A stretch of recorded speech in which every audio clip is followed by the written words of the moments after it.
দেখলি তো পাশের গ্রামের মসজিদকে আমি সাইজ করলাম, শুধু একবার তাকিয়েছি সে সারা অজ্ঞান।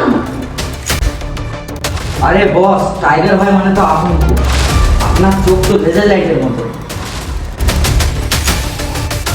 আরে ভাই, মসজিদ তো কাল এদিক থেকেই হেঁটে গেল।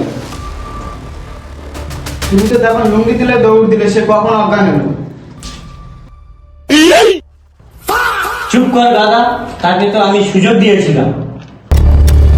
জনরা তার সময় সুযোগ দেয়, হুটহাট করে মারাপিট করে না। শোন, আমাদের এলাকায় একটা নতুন লোক এসেছে, শুনলাম নাকি খেয়ে খুব বমি করছে। আজকে তাকে এলাকা ছাড়া করবো।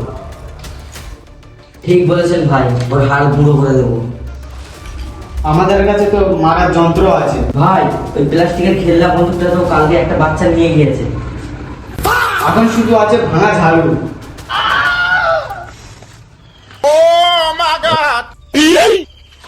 ধুর, ভাঙা ঝাড়ু দিয়ে কোনো কাজ হবে?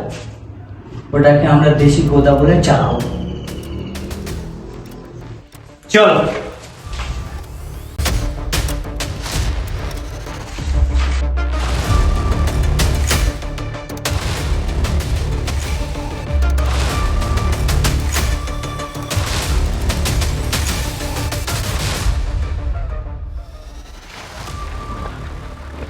এই যে মিয়া, এলাকায় নতুন এসেছেন নাকি? ট্যাক্স না দিয়ে কোথায় যাচ্ছেন? কে আপনি? চিনি না। উনি হলো এই গ্রামের বাঘ, ওনার নাম টাইগার ভাই।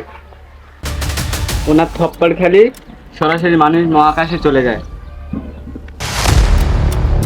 ও বাঘ ভাই, আমার কাছে তো এখন টাকা নেই, কি করবে এখন? তাই কি করব, আমি এখন অ্যাকশন দেখাবো। সাকিব, আমার অস্ত্রটা বের কর।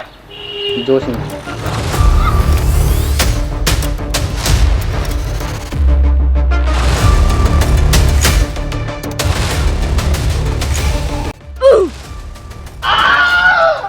শোনো এ বাঘ ভাই, আমি এলাকার নতুন জিম ট্রেনার, আমার সাথে কুস্তি লড়বে একটু?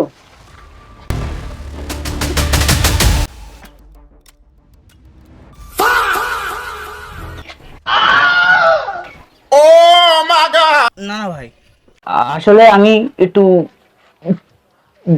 ব্যায়াম শেখাচ্ছিলাম।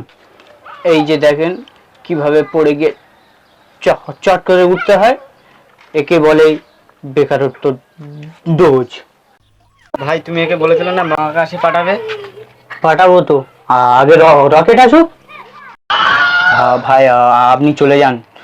আপনার শরীরটা খুব ভালো, আপনি জিম চালিয়ে যান। দেখলি তো কেমন ওকে বুদ্ধি দিয়ে তাড়ালাম। মারপিট করলে বেচারাটা অনেক কষ্ট পেত, তাই মায়া করে ছেড়ে দিলাম। शाबाश बेटा।